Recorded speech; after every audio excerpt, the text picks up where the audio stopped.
Hey y'all, I'm Boden Robertson, and I'm a PhD student pursuing a degree in education research focusing on qualitative methodology. I also work as a qualitative methodologist in the Research Assistance Center at the University of Alabama. And I'm here today to talk about everyone's favorite topic, publication style, particularly APA 7th edition. In this introduction video, we'll start with a brief background of APA 6 that details some of its criticisms.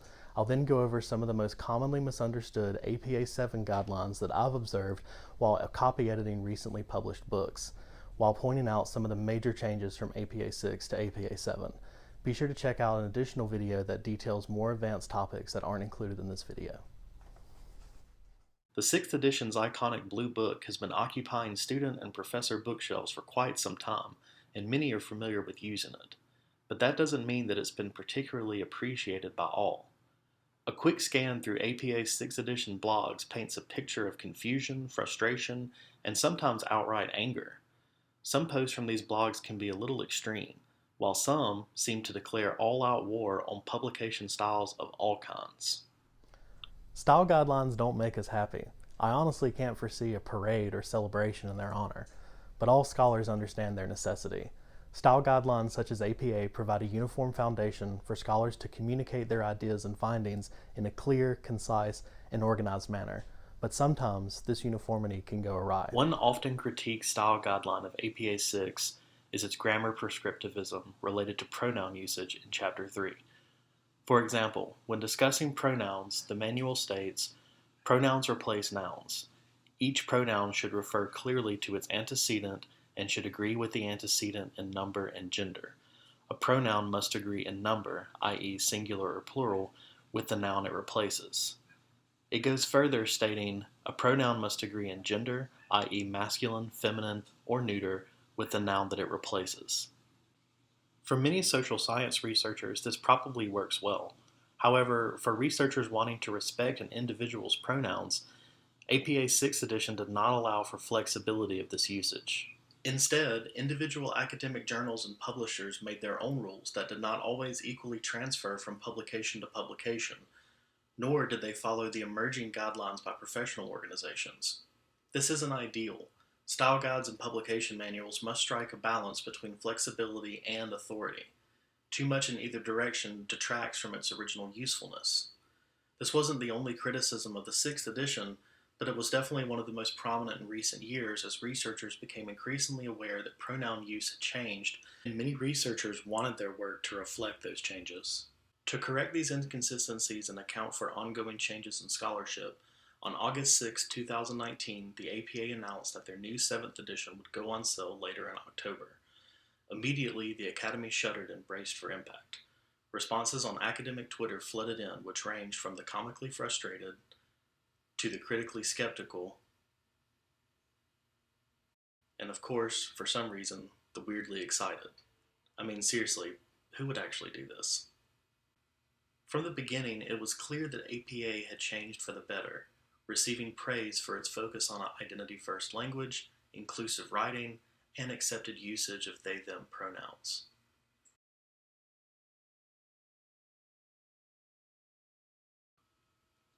We'll start with the sample papers. APA 6 contained manuscript examples for 1 experiment, 2 experiment, and meta-analysis. For some researchers, this makes sense, but if you're a student writing a 15-page term paper that must be in APA style, these manuscript examples are pretty confusing. APA 7 clears this up by including a student paper complete with directions on where to note the class title and professor's name. There is also the inclusion of expectations and discussion about quantitative, qualitative, mixed methods, and replication articles, as well as sections on meta-analyses, both qualitative and quantitative in nature. APA 7 also covers literature reviews, theoretical articles, and methodological articles.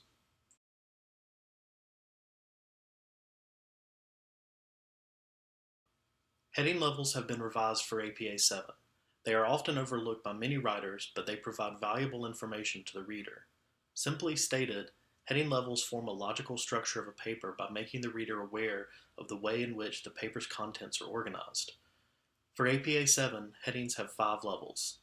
Level 1 is used for the most important sections, Level 2 headings are subordinate to Level 1, and so on and so on. A table for this information containing formatting for all levels can be found in section 2.27 of the book. Verbs are powerful, and their careless usage can be distracting and ambiguous. The key idea here is consistency in tense usage. Writers should stay in their chosen tense to ensure clarity and coherent expression, as sudden shifts can distract and confuse readers. Keep in mind that literature has already happened, so use the past tense. This also goes for the methods and results sections, whereas discussion and conclusions are happening in the present of the paper. The APA 7 guide contains a chart in section 4.13 that gives many helpful examples. Many authors struggle with pronouns in their writing. For example, questions always seem to persist concerning the usage of I when describing what someone has done. In an effort to avoid ambiguity, authors should use the first person rather than the third person when describing work done by the author in a method section, for example. If describing the work done by a research team, it is recommended to use we in the place of a general the authors or the researchers. APA 7 also discourages the usage of the so-called editorial we, which refers to people in general. Instead, substitute a more specific noun for clarity. Do not use he or she as a generic pronoun. Instead, use he and she, but use it sparingly. When describing a known person in the research, simply use that person's pronouns. When unknown or irrelevant in the context of its usage, use they. APA 7, as discussed in the earlier portion of this video, emphasizes that the usage of the singular they is inclusive of all people. The key points here are be as specific as possible when possible, and always be respectful. For more about pronouns in APA 7, refer to sections 4.16 through 4.21. Writers must always use language that is free of bias. APA 7 defines bias as implied or irrelevant evaluation. Accurate reporting can be damaged by implying prejudices or perpetuating biased assumptions. APA 7 clearly defines this as an unacceptable practice. Sometimes writers may be unaware that their writing contains such prejudices. Similar to proofreading your work for spelling or grammar accuracy, APA 7 recommends that all authors proofread for preconceptions about groups and people as well. Language is in a constant state of change, and it's the responsibility of the author to ensure that their writing conforms to present acceptable usage. In short, if you don't know, ask. Depending on your research, participants could be a possible source. Also, websites for groups or individuals are also a good source of information. Chapter 5 in the APA 7th edition contains guidelines for writing without bias when addressing age, disability, gender, participation in research, race and ethnicity, sexual orientation, socioeconomic status, and intersectionality. Chapter 6 of the APA 7th edition outlines punctuation, spelling, capitalization, abbreviation, number usage, statistical reporting, equations, and list usage, all for clear, consistent presentation in written works. One of the biggest departures from APA 6 is APA 7's recommendation for one space to be used after punctuation in writing. However, don't put a space in abbreviations such as IE or US, but always put a space between initials such as A space B space Carter. Another change is APA 7's expanded use of quotation marks rather than italics for linguistic examples of a word itself. It also recommends that quotation marks be used to reproduce material verbatim or to introduce a word or phrase used in irony, as slang, or as an invented word. In these cases of introducing a word, use double quotations for the initial usage, but not for subsequent usage. However, when highlighting a term or phrase that will be defined, use italics. APA 7 also advises against the usage of quotation marks to downplay or hedge the meaning of a word. Instead, do not use any punctuation and provide the reader with context for clarity and understanding. Refer to APA 7th edition, sections 6.1 through 6.10 for more information. Preferred spellings in APA 7 style conform to the Merriam-Webster dictionary. Furthermore, psychological terms should conform to spellings in the APA Dictionary of Psychology. For more information on spelling standards, refer to APA 7th edition, sections 6.11 and 6.12. APA 7 also clears up issues that left lingering questions about capitalization in the previous edition.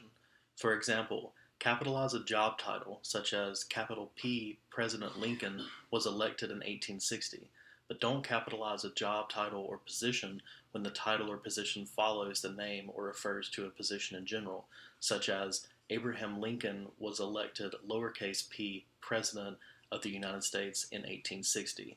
APA 7th edition provides further guidance on capitalization standards in sections 6.13 through 6.21. Latin abbreviations are used by many authors frequently, yet incorrectly. APA gives clarity on this issue and recommends that Latin abbreviations only be used in parenthetical material. When writing the narrative of a paper, use the translation of the Latin term. APA 7th edition gives more guidance as well as translations of many Latin abbreviations and usage in section 6.29. A frequently overlooked style mechanic is the usage of numerals in narrative writing. When using numerals, spell out numbers lower than 10, but use numerals for numbers 10 and above. APA 7th edition contains many examples of usage of numerals in sections 6.32 through 6.39. Many writers are unaware that APA has specific guidance on the creation of lists. The structure of a list conveys meaning to the reader. For example, the usage of a numbered list conveys, even if unwarranted by the writer, the ordinal positioning of the items on the list. To mitigate this, use a bulleted list instead. If items in a bulleted list are complete sentences, be sure to punctuate them as such. If they are not complete sentences, APA recommends two options. Either omit the end punctuation of all items, or use commas after each item and a period at the end of the last item as if it were a serial list in a normal sentence. In narrative writing, use lettered lists to help readers identify separate parallel items in a list. When doing this, always use lowercase letters in parentheses, not numbers. Writers use tables and figures to present large amounts of information in a more efficient manner than allowed by a narrative format.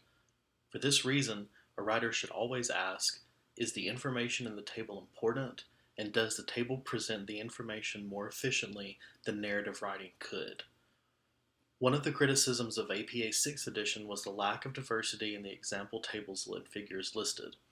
Chapter 7 of the 7th edition contains over 40 new sample tables and figures from diverse research types and topics. Examples also range from the very basic to the extremely advanced to accommodate researchers of all levels.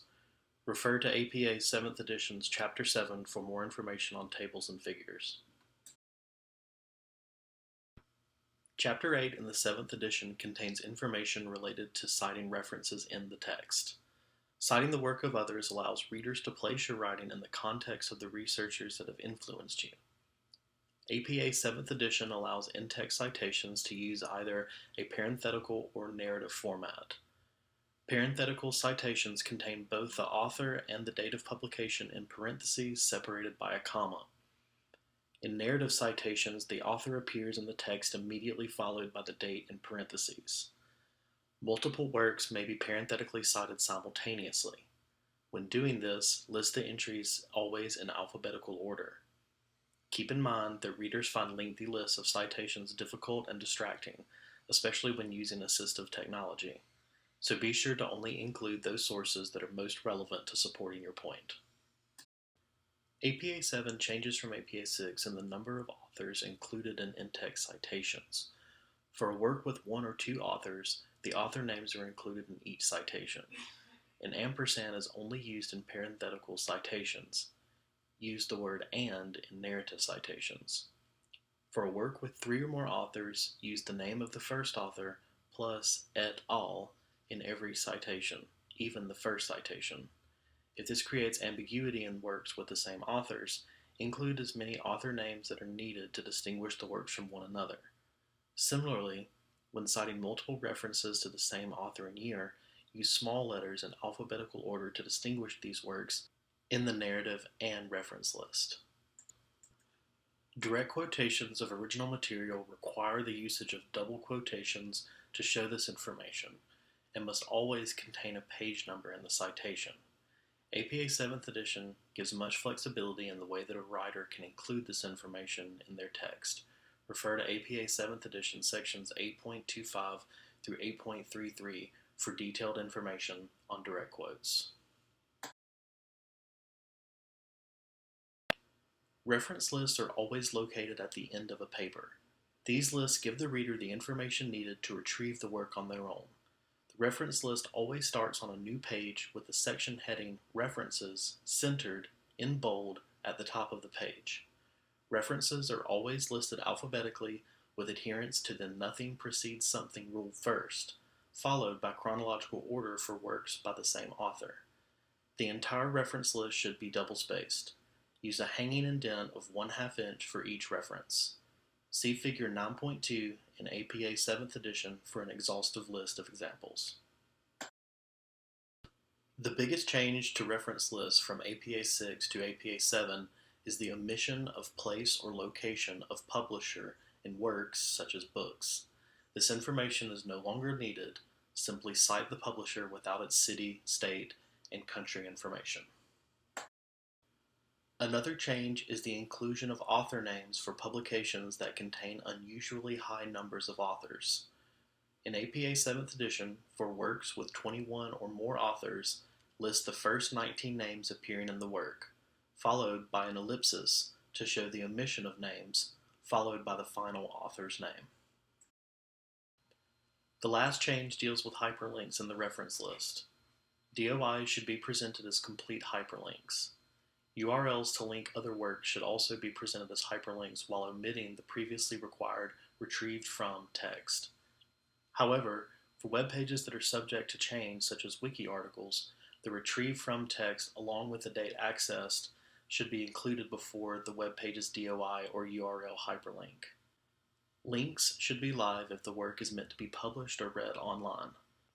The default blue underline font and plain text formats are acceptable. URLs of DOIs should be included when possible, even if utilizing a paper copy. If a source has a DOI and a URL, use the DOI.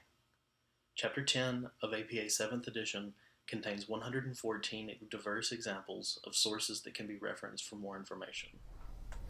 So that about wraps up some of the most commonly misunderstood APA 7 guidelines and the biggest changes from APA 6 to 7. I hope that you found this video to be informative, and I wish you the best in your research endeavors, whether guided by APA guidelines or not. Thanks for watching, and roll, qual, roll.